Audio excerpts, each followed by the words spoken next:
Hello everyone, good morning. কেমন আছো? আশা করি তোমরা সবাই খুব ভালো আছো। আমিও ভালো আছি। আমি কাকলি, কাকলি অল ইন ওয়ানের তরফ থেকে তোমাদের সবাইকে অনেক অনেক স্বাগত। বড়দের প্রণাম আর ছোটদের জন্য রইল অনেক অনেক ভালোবাসা। নতুন একটা দিন, নতুন একটা সকাল ভিডিও নিয়ে আবার আমি হাজির হয়ে গেলাম।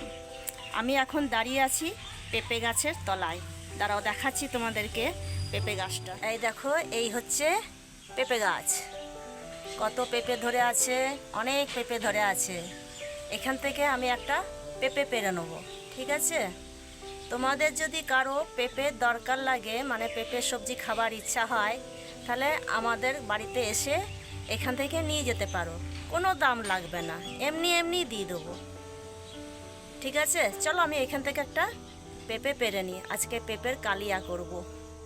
আজকে বুধবার তো, সেই জন্য আজকে পেঁয়াজ রসুন দিয়ে পেঁপের কালিয়া রান্না করব। দাঁড়াও, তাহলে আগে একটা পেঁপে পেরে নিই। মোবাইল হাতে নিয়ে পরে পেঁপে পারা যাবে না। দেখছো কত বড় বড় পেঁপেটা পেরে নিলাম। এই যে জায়গাটা একটু নোংরা তো, তাই স্নান করার আগে পেঁপেটা পেরে নিলাম। এই দেখো, চলো তাহলে এবার এটাকে ধুয়ে নিই, ধুয়ে পরে রাখি, স্নান করব, তারপরে তো রান্না বান্নার দিকে যাব। তাহলে বন্ধুরা সঙ্গে থাকো, পরে আবার ফিরে আসছি। ছোটোবেলাতে পুতুল খেলেছি, বরকনের বিয়ে দিয়েছি, মিথ্যামিথ্যি ভোজ করেছি, মায়ের কাছ থেকে আটা নিয়ে এসেছি, সেই আটা দিয়ে মিথ্যামিথ্যি লুচি করে ভোজ করেছি। তখন কি আর জানতাম বিয়ে কী জিনিস, সংসার কী জিনিস। কিন্তু বিয়ের পর এইসব বিষয়ে একদম অভিজ্ঞ হয়ে উঠেছি। কি করে সংসার সামলাতে হবে, কীভাবে স্বামী পুত্রদের ভালো রাখতে হবে, কীভাবে সংসারটাকে গুছিয়ে রাখতে হবে, আর কীভাবে কম খরচে সংসার চালাতে হবে, এই সমস্ত বিষয়ে অভিজ্ঞ হয়ে উঠেছি। সময় পরিবর্তনের সাথে সাথে মানুষকে সব বিষয়ে অভিজ্ঞ করে তোলে। তো আমি এখানে স্নান সেরে মাথাতে সিঁদুর নিয়ে নিয়েছি। মাথায় শ্যাম্পু করেছিলাম, সেই জন্য সিঁদুর নিচ্ছি। তো তোমরা কি বলতে পারবে বন্ধুরা, বিবাহিত মহিলাদের ক জায়গা সিঁদুর নিতে হয়? দাঁড়াও আমি বলছি। প্রথমে তো সিঁথিতে নিতে হয়, তারপরে কপালে, তারপরে শাখাতে, তারপরে ব্রহ্মতালুতে, তারপরে কণ্ঠে। এই 5 জায়গায় বিবাহিত মহিলাদের সিঁদুর নিতে হয়। পুজো করাটা হচ্ছে মন শান্তি করাটা কাজ।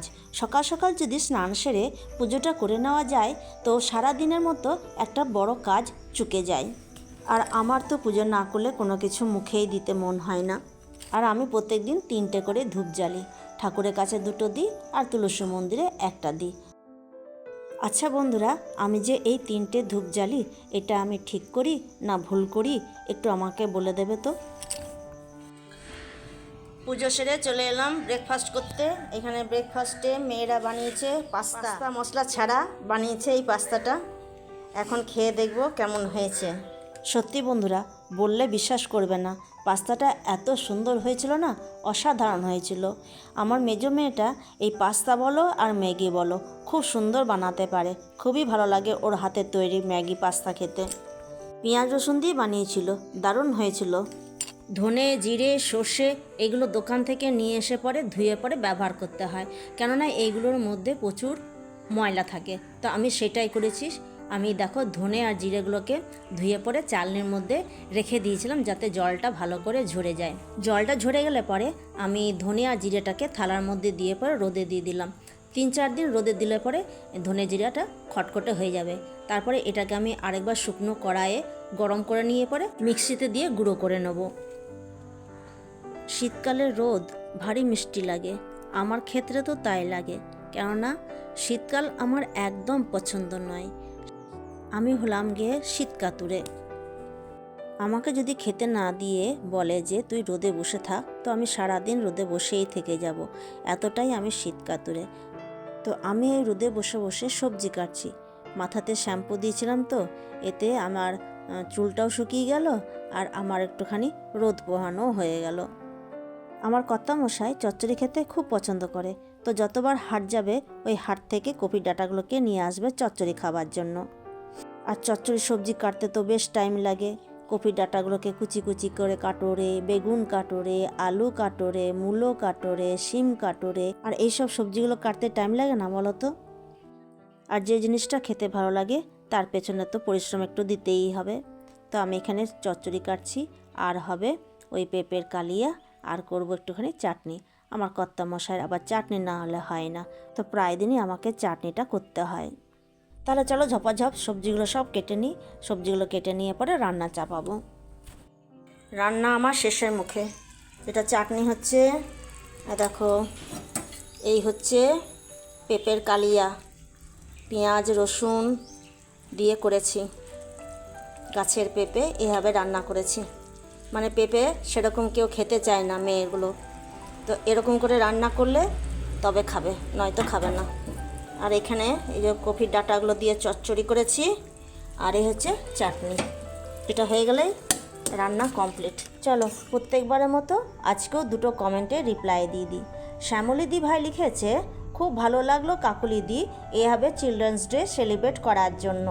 তোমার ভালো লেগেছে দিদি ভাই, সেই জন্য তোমাকে অনেক অনেক ধন্যবাদ।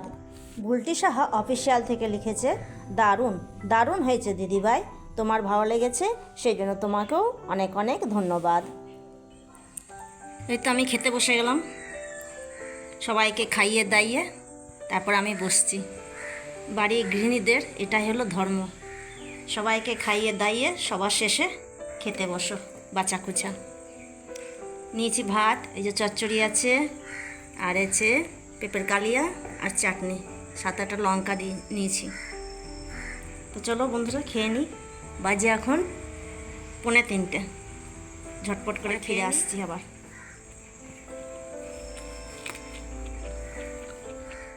খাওয়া দাওয়া তো হয়ে গেল, এখন এবারে থালা বাসনগুলো ধুতে হবে। তো আমি সেই থালা বাসনগুলোই ধুচ্ছি। রান্না করা বাসনগুলো আমি রান্না শেষ হয়ে যাবার পরেই ধুয়ে নিই। আমি যদি ওগুলোকে রেখে দিই তাহলে অনেকগুলো জমে যায়, তখন ধুতে খুব কষ্ট লাগে। এখন শুধু একটু থালা বাসনগুলোই ধুয়ে নিলাম। দাঁড়াও বন্ধুরা, তোমাদেরকে একটা জিনিস দেখাই, খুব সুন্দর জিনিস। দেখো পাঁচিলের উপরে একটা কাঠবিড়ালি বাটিতে কি রাখা আছে সেটা সে কুটুর কুটুর করে খেয়ে যাচ্ছে।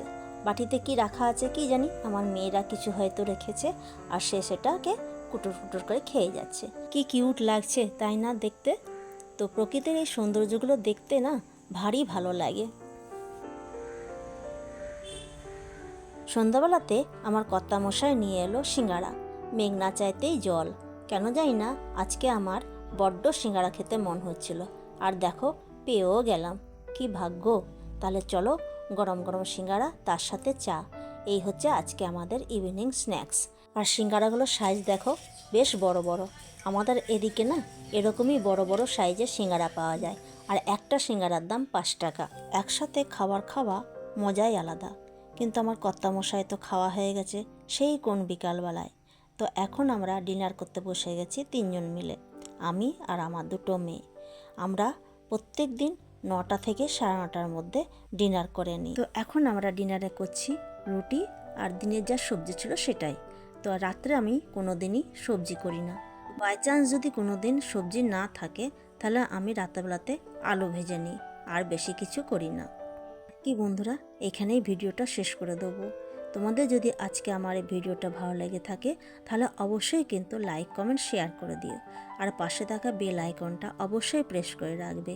এতে করে আমি যখন আবার নতুন ভিডিও আপলোড দেবো সবার প্রথমে নোটিফিকেশন তোমাদের কাছে পৌঁছে যাবে। আর বন্ধুরা তোমরা কিন্তু ভিডিওটা কোনো রকম স্কিপ করে দেখবে না, স্কিপ করে দেখলে কিন্তু আমার ওয়াচ টাইম হবে না। তাহলে আর কি বন্ধুরা, আজকের মতো বিদায় নিচ্ছি। দেখা হচ্ছে আগামী দিন নতুন একটা ভিডিওর সাথে। ততক্ষণ পর্যন্ত তোমরা ভালো থাকো, সুস্থ থাকো, সাবধানে থাকো। Tata, good night.